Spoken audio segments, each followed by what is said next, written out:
Bien, bonjour chers élèves de Condorcet. Alors aujourd'hui nous allons parler de théâtre. Cette séance est capitale et fondamentale. J'explique pourquoi. À cause du confinement, comme vous l'avez sans doute entendu, on vous parle souvent que le programme des différentes disciplines ne pourra être vu complètement. Alors, je crains que certains ne s'inquiètent parce que lorsque l'on me parle de théâtre, on me dit mais nous faisons du théâtre tous les ans, du collège au lycée, comment allons-nous nous en sortir si on n'a pas pu étudier cette année, par exemple, la séquence de théâtre?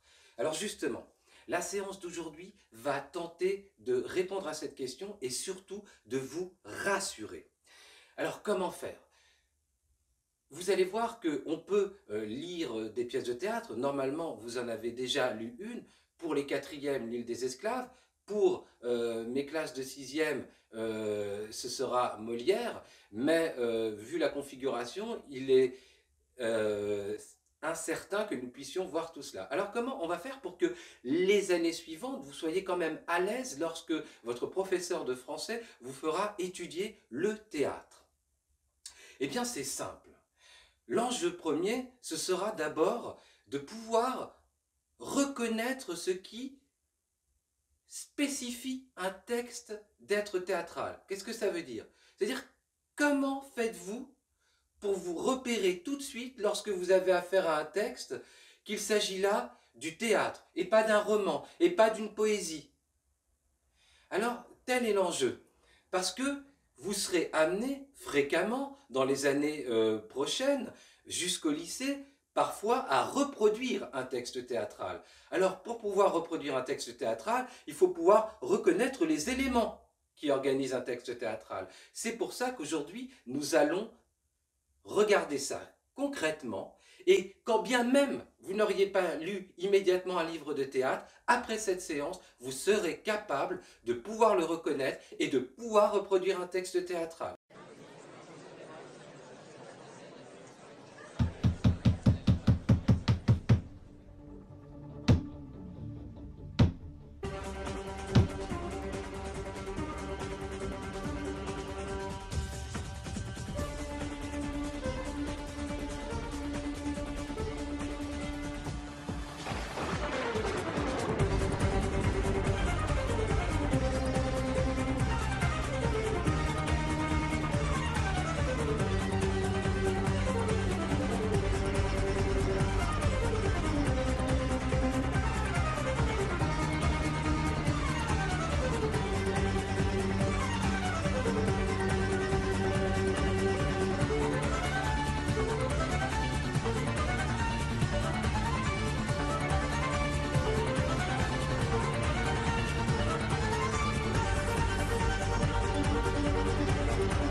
Alors en fait, nous n'allons pas aujourd'hui regarder de plan de séquence. Nous allons passer directement à ce que l'on nomme le vocabulaire du théâtre. Pourquoi? Parce que je veux que cette vidéo soit aussi bien regardable par les sixièmes que par des quatrièmes, des troisièmes ou même des cinquièmes, voire des lycéens qui n'auraient plus en tête exactement les notions nécessairement à connaître lorsque l'on étudie le théâtre. Alors, comment allons-nous procéder? D'abord, nous allons regarder une page, j'allais dire, de pièces de théâtre. Ensuite, nous allons regarder les éléments qui le structurent, de façon à ce que vous soyez capable de le reproduire et que si, par exemple, un professeur l'année prochaine vous parle de mettre des didascalies dans votre texte théâtral, vous sachez bien de quoi il s'agit et que vous ne soyez pas perdu parce que vous aurez eu, grâce à cette vidéo, connaissance de ces mots. Alors, en un second temps, on va également voir ce que fait un acteur lorsqu'il joue sur la pièce de théâtre, c'est-à-dire que fait-il lorsqu'il parle. Ensuite, nous allons effectivement voir également comment un acteur de théâtre, ou en tout cas le dramaturge, celui qui écrit des pièces de théâtre, vous fait rire. Et vous allez voir que cela vous donnera peut-être pour vous-même des trucs, des éléments qui vous permettront d'écrire des textes de comédie. Avant exactement de commencer, je tiens quand même à préciser que la plupart du temps, de la 6e à la 4e, vous n'étudiez qu'un genre théâtral, c'est-à-dire celui de la comédie. Voilà pourquoi, en règle générale, dominent dans le programme des pièces de Molière, Jean-Baptiste Poquelin, pour reprendre son vrai nom. Alors, Molière, lui, vous propose des pièces de théâtre qui visent à faire rire le public. Donc, ce sont des comédies. Tel est déjà un premier mot à connaître, la comédie. Vous verrez que plus tard, à partir de la 4e, 3e et essentiellement au lycée, vous allez voir qu'il y a aussi d'autres registres dans le théâtre. Le deuxième, le plus évident, c'est celui qu'on nomme la tragédie. La tragédie, c'est l'inverse de la comédie. Là, plutôt, on vise à susciter des émotions de l'ordre de la tristesse, de l'ordre de la pitié. On appelle ça la tragédie parce que ici, on ne vous fera pas rire. Et d'ailleurs, lorsqu'on lit des pièces du XVIIe siècle comme celle de Racine ou de Corneille, eh bien, vous constatez que les personnages finissent toujours tragiquement, d'où le nom de tragédie, c'est-à-dire que la plupart du temps, ils meurent. Nous ne voyons pas leur mort sur scène, cela n'était pas convenable de le faire, mais en tout cas, vous sentez qu'ici, nous ne sommes pas dans la tragédie, dans le registre du rire. Voilà, donc ça c'est une première partie. Lorsque on a affaire à du théâtre, il y a deux registres principaux. Ceux qui visent à faire rire, la comédie, ceux qui visent à faire, j'allais dire pleurer, la tragédie. Voilà. Attention, dans la tragédie, vous constaterez très souvent dans les textes de Corneille ou de Racine que, eh bien, on a l'impression qu'il s'agit souvent d'un théâtre poétique puisque on a affaire, comme dans une poésie, à des vers. Et, dans la comédie, on trouve cela aussi, puisque Molière s'y est exercé dans différentes pièces comme le Misanthrope.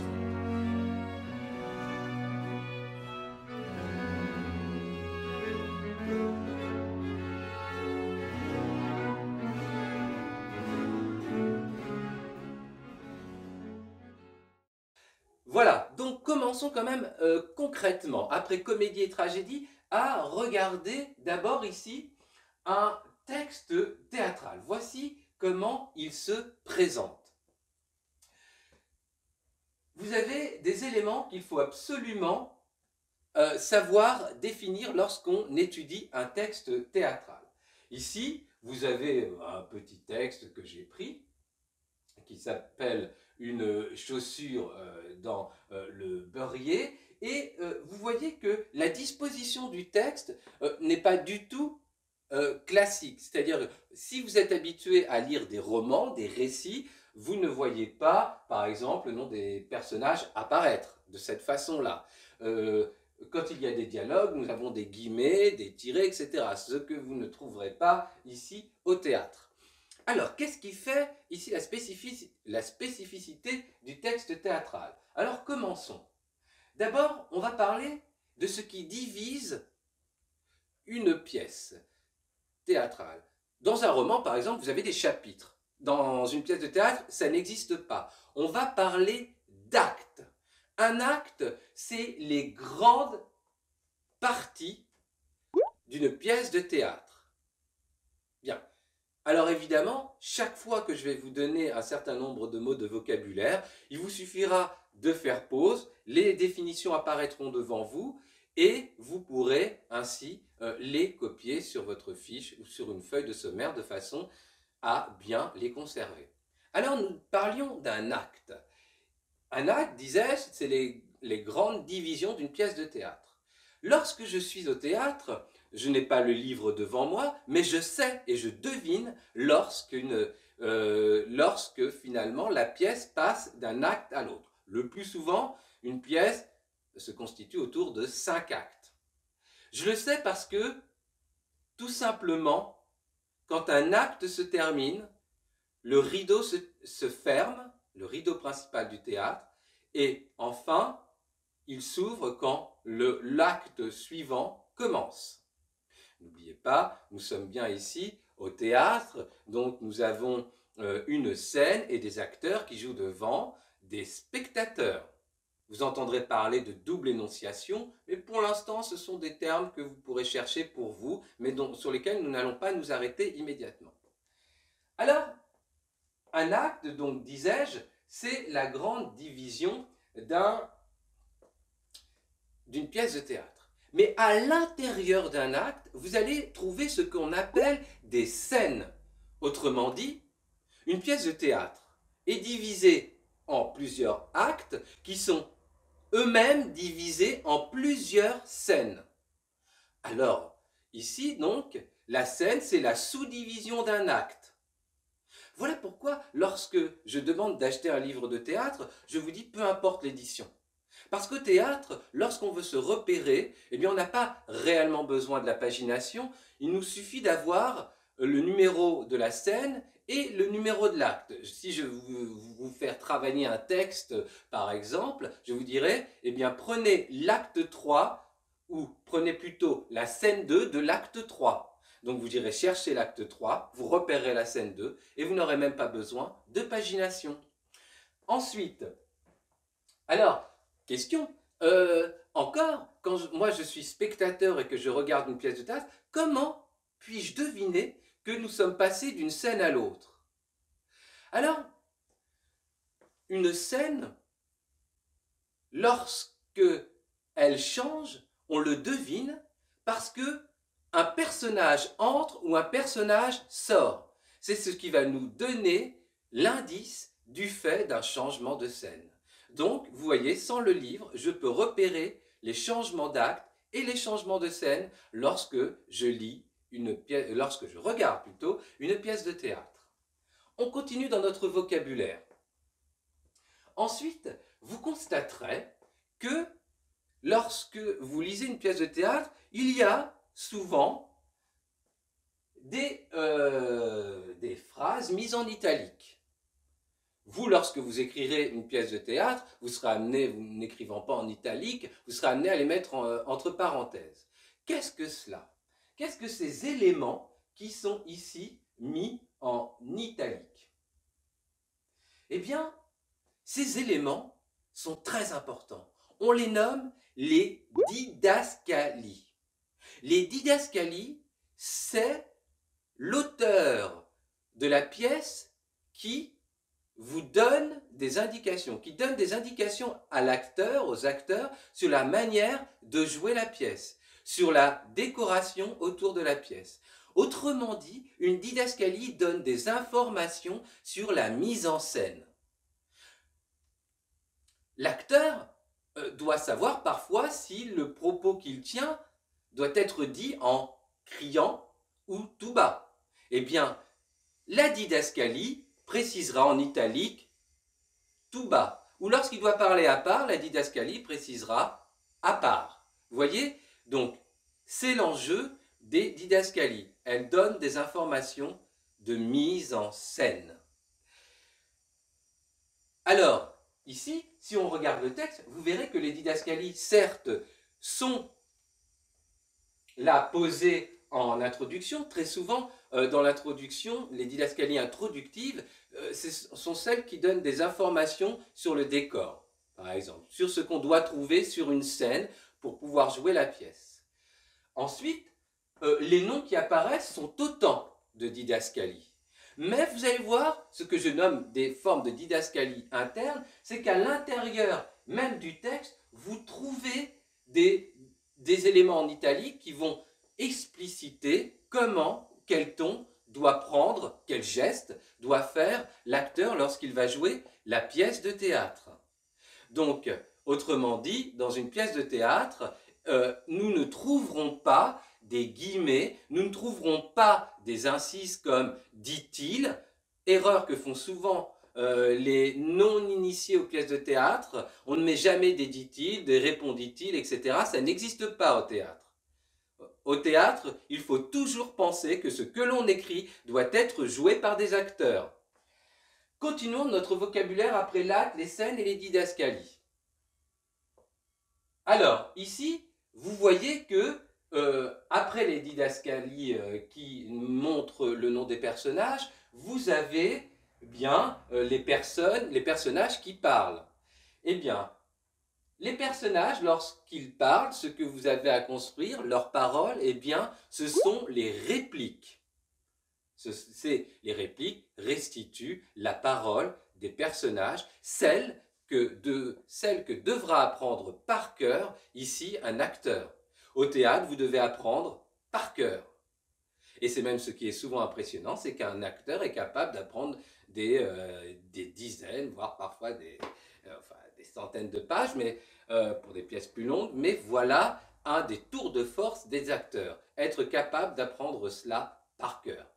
Parfois, il arrive qu'on ait des trous de mémoire. Avant, nous avions devant la scène, invisible au spectateur, un souffleur qui permettait de rappeler le mot oublié. Maintenant, vous savez que lorsqu'on oublie un mot, il y a une règle importante au théâtre, improviser. Ne montrez jamais au spectateur que vous avez oublié votre texte. Quand il s'agit d'une pièce classique, si elle est très connue, cela pourrait se remarquer, mais le véritable professionnalisme de l'acteur, c'est de continuer à jouer. Donc, continuons encore notre parcours. Vous voyez qu'à la fin de ce petit texte, nous avons deux noms qui apparaissent. Ces deux noms, ce sont les deux auteurs de la pièce de théâtre. Alors, comment nomme-t-on des auteurs de pièces de théâtre? Eh bien, c'est ce terme que j'ai déjà utilisé au début. On les nomme les dramaturges. L'auteur d'une pièce de théâtre est un dramaturge. Voilà. Donc, ici, vous avez donc compris notre première étape, celle des mots importants et qui vont vous permettre d'écrire une pièce de théâtre, de la construire, de savoir l'organiser, sans faire d'erreur. Je récapitule, donc vous avez l'acte, les scènes, les répliques, vous avez les didascalies pour indiquer aux acteurs comment jouer, et celui qui crée la pièce de théâtre est le dramaturge. Je vous ai dit, attention aux erreurs classiques qui consistent à mettre des incises, c'est-à-dire se croire dans un roman et se permettre de mettre soit des guillemets, soit des dit-il, etc., ou des répondit-il. À bannir.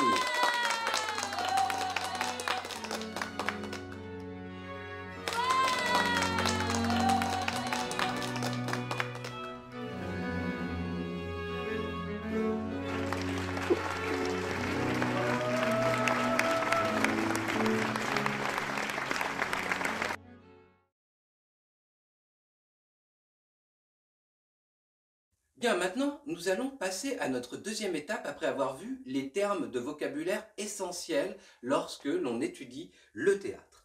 Ici, nous allons parler de ce qu'on nomme l'énonciation, c'est-à-dire que fait l'acteur lorsqu'il parle. Eh bien, un acteur, lorsqu'il parle, peut nous proposer un monologue, il peut nous proposer une tirade ou encore, il peut parler en aparté. Alors, qu'est-ce que signifient ces différents termes ? Un monologue, vous l'entendez très fréquemment dans le discours commun. Si je dis à quelqu'un « bon, arrête ce long monologue », ça veut dire que je considère que la personne parle seule, parle toute seule pour elle-même. Eh bien, c'est ça un monologue. L'acteur, dans la pièce de théâtre, va parler tout seul pour lui-même.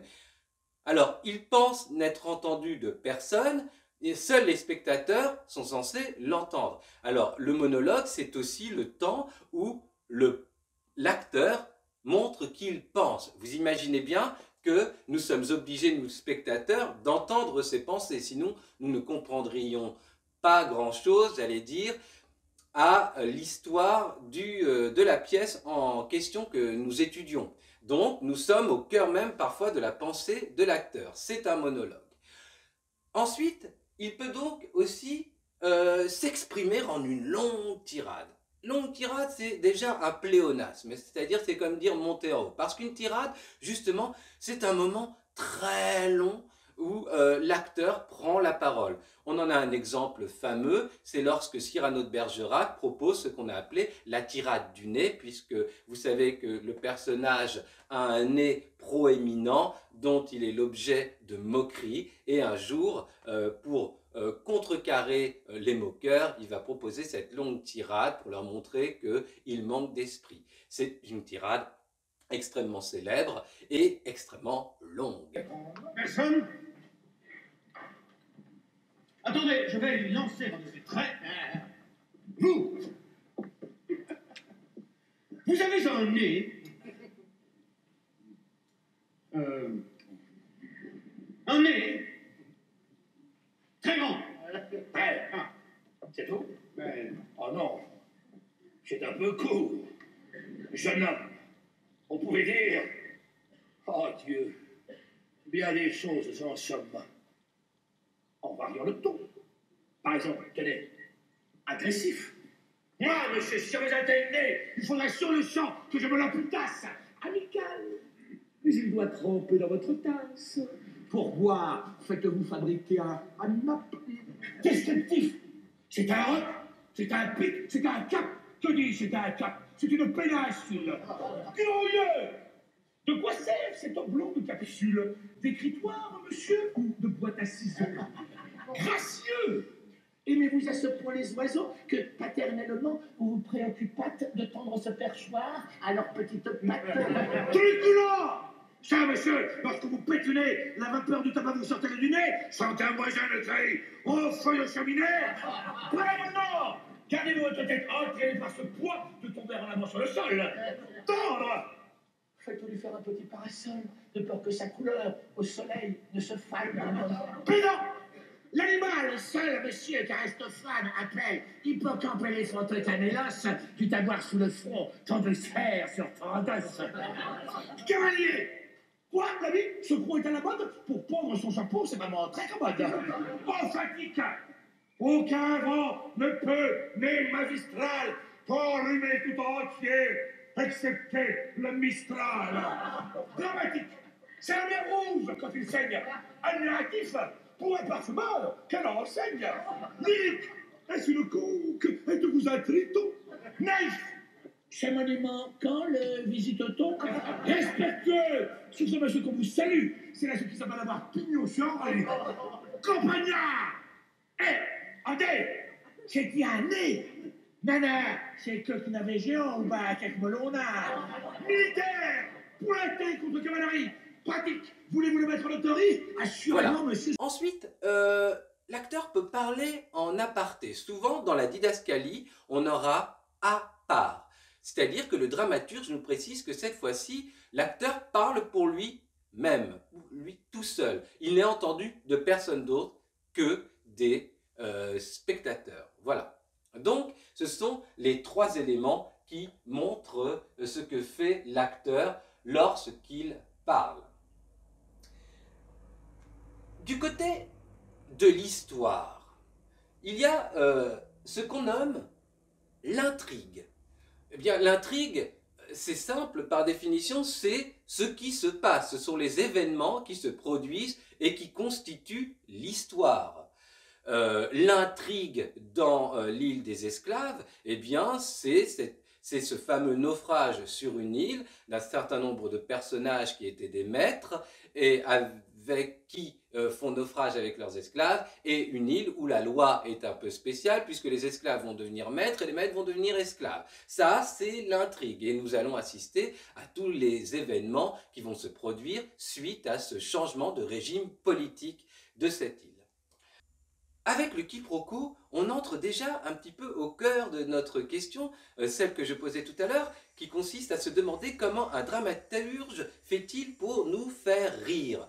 Eh bien, le quiproquo, comme vous le voyez sur cette image, eh bien, montre qu'il y a un malentendu. C'est-à-dire qu'on ne s'est pas compris.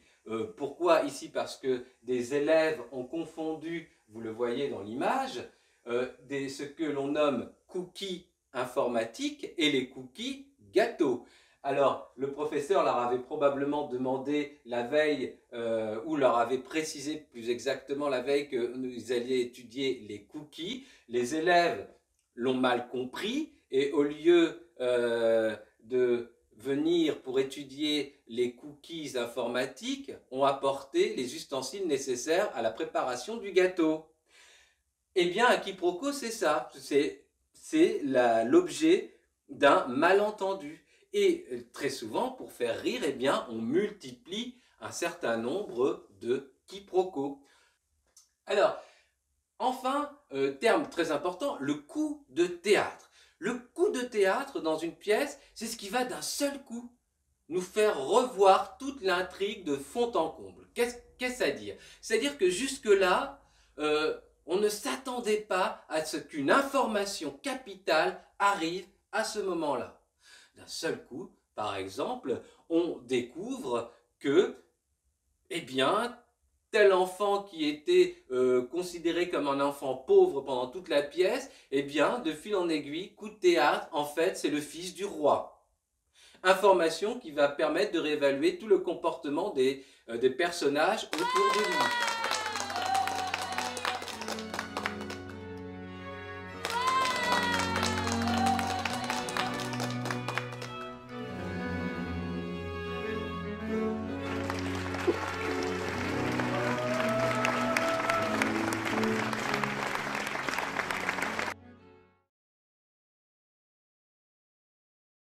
Maintenant, passons à notre troisième partie.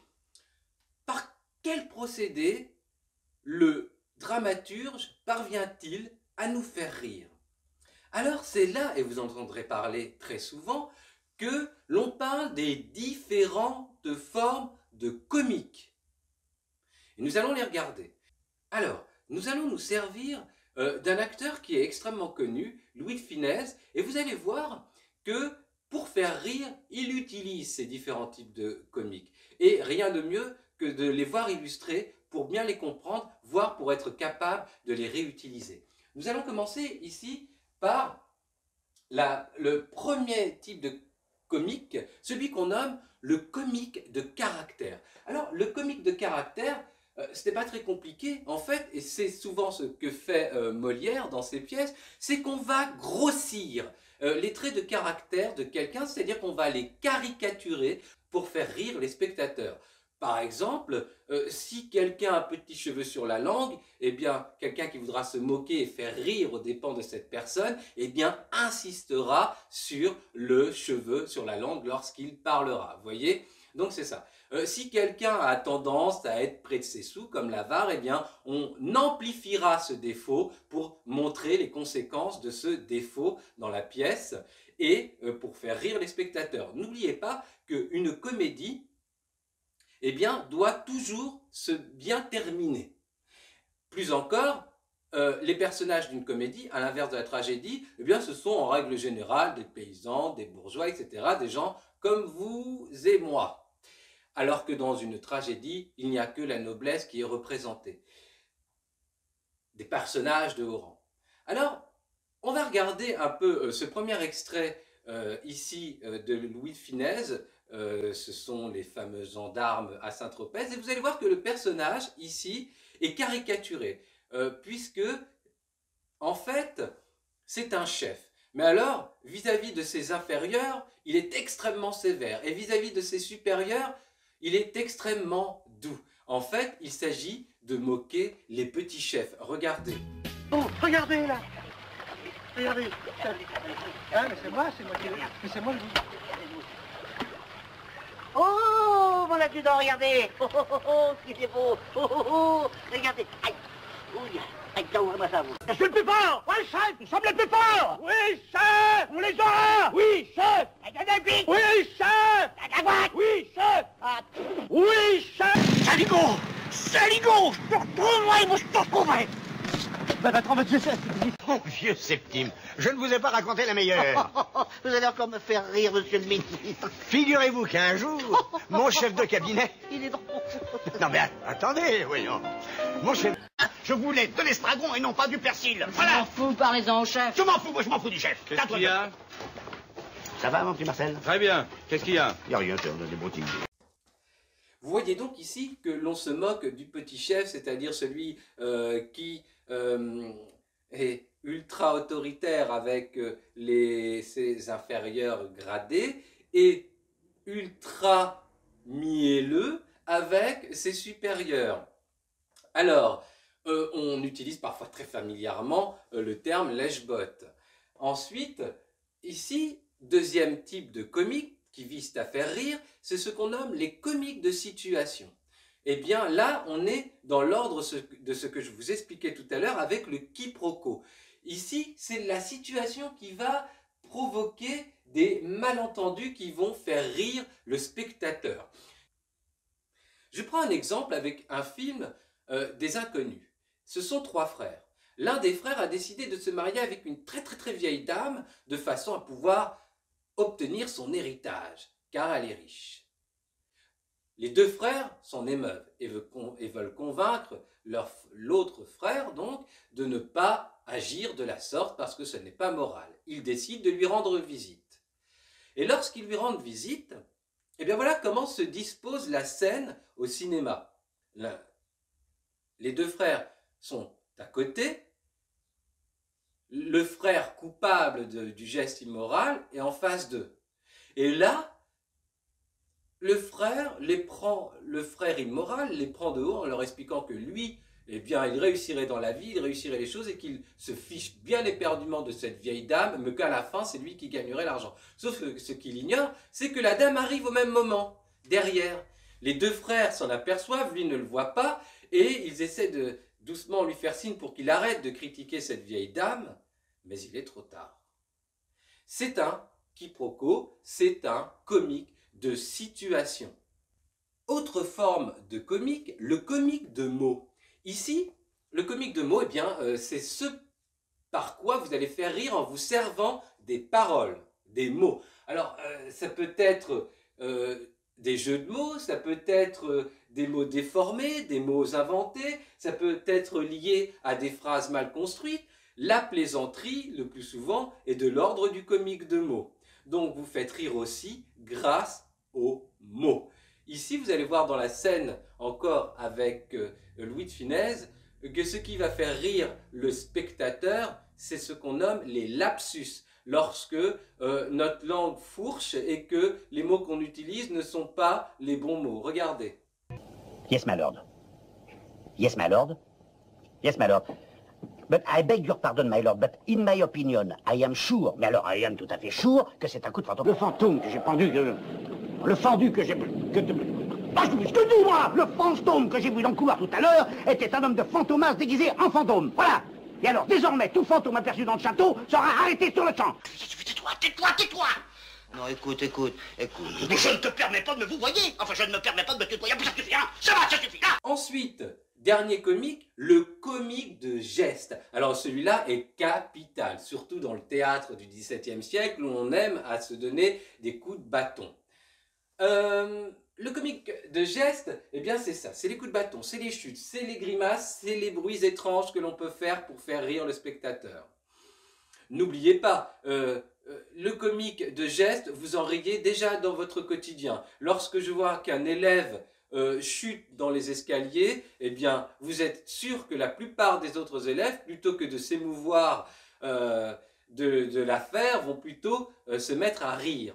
Alors d'ailleurs, pourquoi rit-on? Eh bien parce que vous savez que nous sommes ici, moi je suis dans ma verticalité, et si comme professeur j'entre dans la classe et que je devais trébucher, ça veut dire que je perdrais ma verticalité, je perdrais ma dignité, et donc que ça ferait rire.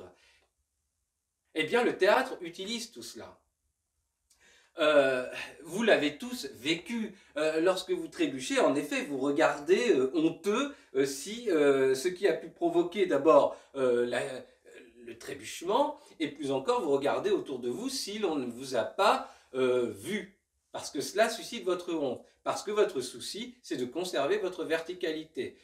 Au théâtre, on joue beaucoup de cela, on fait perdre la verticalité au personnage, parce qu'on sait que cela fera rire. Je prends aussi cet autre exemple. Parfois, un homme qui aurait bu beaucoup d'alcool et qui serait totalement enivré, vous pouvez être sûr d'une chose, c'est que même s'il a tendance à trébucher, eh bien même ivre, même après avoir bu beaucoup d'alcool, il refusera votre aide. Pourquoi? Parce qu'il sait que ce qu'il lui reste de dignité, c'est sa verticalité. Et que lorsqu'on la perd, on devient ridicule. Eh bien, le théâtre comique, c'est de ce ridicule-là, souvent, dont il se sert pour faire rire. Regardez ici, maintenant, la petite capsule pour achever notre parcours sur les 4 types de comiques. Tu n'auras rien, mais rien. Tu n'auras rien, comme ça. Qui est-ce? Arrête, rends-moi mon argent, coquin! Oh, c'est moi. Bien, nous allons pouvoir récapituler. L'enjeu de cette séance est très simple. Il s'agit pour vous de connaître ce qui caractérise un texte théâtral. Nous avons vu en un premier temps les mots essentiels à connaître. Nous avons vu qu'une pièce de théâtre était divisée en grandes parties qu'on nomme les actes. Ces actes sont eux-mêmes divisés en scènes. On avait vu que les actes, on pouvait les repérer comme spectateur puisqu'il y avait un changement de rideau. Que les scènes étaient repérables parce qu'il y avait une entrée ou une sortie d'un des personnages. Nous avons vu dans un texte théâtral que nous avions ce que nous nommons des didascalies, c'est-à-dire le nom des personnages qui apparaît. En italique, les éléments de mise en scène que nous propose le dramaturge. Le dramaturge, c'est celui qui écrit la pièce de théâtre. Et dans une pièce de théâtre, nous avons un certain nombre de répliques, ce sont les paroles des personnages. Dans une deuxième partie, nous avons vu ce que fait l'acteur lorsqu'il parle. Il propose un monologue, il parle, ça veut dire pour lui tout seul. Il peut parler en proposant une tirade, c'est-à-dire que ça va être un long moment, la réplique va être très longue. Ensuite, il peut aussi parler en aparté, c'est-à-dire pour lui-même. Ensuite, nous avons vu comment l'on faisait pour faire rire les spectateurs. Et nous avons vu les 4 types de comiques. Le comique de caractère qui vise à grossir certains traits de caractère. Ces traits-là, pourquoi sont-ils grossis? Parce que les pièces du XVIIe siècle, particulièrement chez Molière, sont morales. Autrement dit, on grossit des traits de caractère pour montrer les défauts d'une personne afin, nous, lorsqu'on voit la pièce de théâtre, eh bien, on puisse se corriger de ses défauts. Tel est l'enjeu. Nous avons vu le comique de geste, qui consiste à perdre, par exemple, sa verticalité au profit de chutes. Nous avons vu que ça impliquait aussi des coups de bâton, etc., etc. Le comique de mots qui passe par la langue, les plaisanteries, les constructions de mots. Et enfin, le comique de situation où là, nous avions parlé de la notion même de quiproquo, comique de situation qui est provoqué par un certain nombre de malentendus qui visent là aussi à faire rire le spectateur. Nous avons donc ici terminé notre introduction au théâtre. Si vous vous retrouvez les années prochaines à devoir travailler le théâtre, conservez ces notions en tête, vous n'aurez donc ainsi aucun retard et vous pourrez appréhender, lire une pièce de théâtre tout en sachant de quoi vous parlera votre professeur. Bien entendu, vous devez en lire un certain nombre pour pouvoir les reproduire sans faire d'erreur. Je vous avais dit qu'il ne faut surtout pas confondre les différents types de textes littéraires. Un texte théâtral n'est pas un texte de roman, qui n'est pas un texte de poésie, etc. Il faut savoir les distinguer. Telle est la compétence fondamentale que l'on doit acquérir lorsqu'on est collégien et puis plus tard lycéen. Voilà pour cette séance. Je vous dis à bientôt. N'hésitez pas si vous avez des questions à me contacter. Au revoir.